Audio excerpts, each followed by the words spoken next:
557 I'm here to share lessons I learned and I'm learning. I hope this will support your dreams, your goals, allow you to become the person that you want to become. Today I want to speak about skills, how to develop skill. Now, a lot of times people do not have any skill and they just live life and they start to believe that they are not able to build new skill, they are not able to build something new. But today we'll share a secret how to build any kind of skill. Because a lot of times people do something uh, that they are good at and they don't want to start from scratch. But the biggest lesson that I think about new skill, we need to learn that it's okay to start from scratch. And that's how it's supposed to build a new skill. Because when you build something from scratch, that means you're building from foundation. Because people want to jump into expert level right away. But that's not how it works.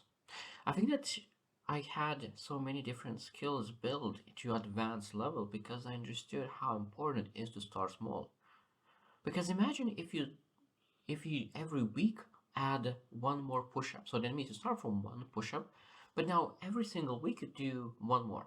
So that means that after 52 weeks, after a year, we'll do 52 push-ups. And that's a huge change.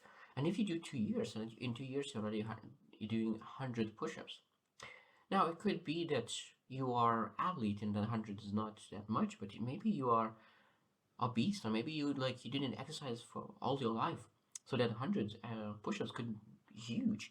So that means that when you do something very small pieces, of course you're able to change, improve, and get better.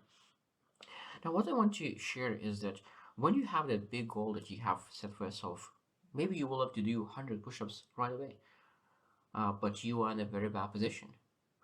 So if you will try to do 100 push-ups, it will destroy your muscles. It will do only few, and it'll say that, oh, this is sport is not for me.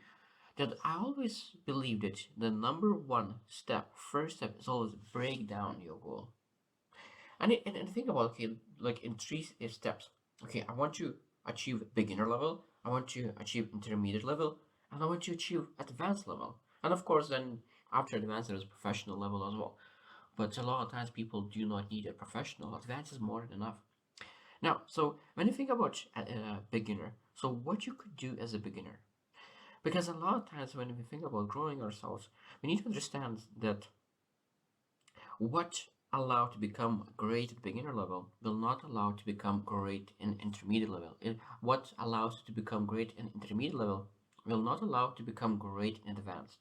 So that means that, for example, you do like 50 push-ups already, and you're not able to add more, and you still want to improve your strength. So that means sometimes you need to move to another level. So that means maybe you will add weights into your exercises, and that could be another level. So that means what kind of levels could potentially have. Now, the thing about, give you an example with sales. So of course, when you jump in sales, you've never been in sales, and you want to build a sales skill, and you want to become a professional, making hundreds of thousands of dollars a month. Of course, you're not able to get an offer where you could potentially make $100,000. You will need to start from scratch, from zero. So that means, what do you need to do to build a beginner level? What do you need to do to build intermediate level? What do you need to do to build advanced level and above? So now I always love timelines. Of course, timelines is it's very subjective. Every person will need to have a different timelines.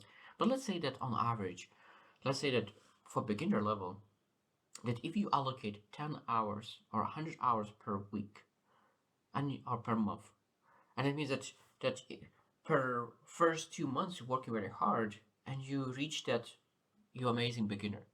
Now, of course, at intermediate level, of course, you need to spend much more time because it's much harder to increase bigger levels. So let's say that it takes double of the time. So that means it takes 4 months to achieve grade level and intermediate. So it takes 6 months. In 6 months, if you put a lot of effort, you will be intermediate. So that means it doesn't allow you to become expert professional in 6 months, but you're able to be intermediate.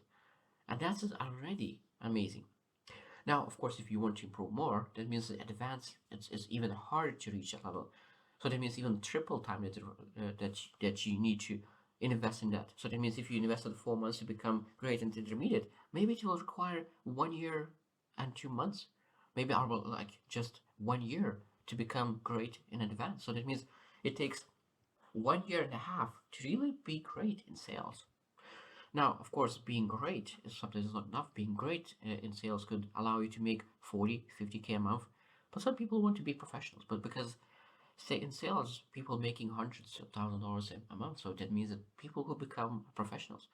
And that level, you will need to spend years and years and years until you'll be able to achieve that. But again, question is, are you willing to change your way of doing things? Because as I said, what allow you to achieve level of advance will not allow you to achieve professional level. So that means you need to find people who could potentially coach you and share what they did to become at that level. Now, a lot of times people, I think that make mistake that they look for professionals to teach them the things that they want to come in and learn. Now, so they are not the beginners yet, but they always trying to find a professional who could teach them. And I truly believe that majority of the time is not the good advice. The best thing, if you're a beginner, you need to find intermediate salesperson or any kind of skill. So if you want to build a skill, so you want to be beginner, so it is good to find a very good beginner or intermediate. So that means they are teaching what they're doing and what's worked for them. So I mean, when you learn from them, then you're able to advance and you find another mentor who will be advanced and you will learn from them to how to go to intermediate. And then, of course, when you advance, what you need to do, you need to find a professional. So that means you don't need to jump and pay $1,000 on mentorship from professional because they will share advanced level material. Why you need advanced material while you are a beginner? So sometimes when you want to start building a new skill, what you need to do, you need to find people who are just intermediate and learn from them and get build a foundation. And then later on, of course, you start making more money, finding different ways to improve yourself. And of course, then you advance your mentorship, advance your coaching, advance yourself. And of course, later on, you're able to help other people to do the same. So when I think about growth and building a skill, number one thing that really helped me is breaking down as small steps as possible. I started running as well. I was running 6 minutes per kilometer, and over a year I changed from 6 minutes to 3 minutes 50 seconds. I didn't jump right away. It took me 1 year, probably and a half, to be able to hit that mark. But when your goal is to improve 1 second at a time, it's crazy how much you're able to achieve over years. So if you want to build a skill, don't look into that month or 2 or 3 months. Look into your decade or 20 years. Imagine what kind of person you can become if you invest in a skill for a lifetime. I hope you choose to win and see you tomorrow.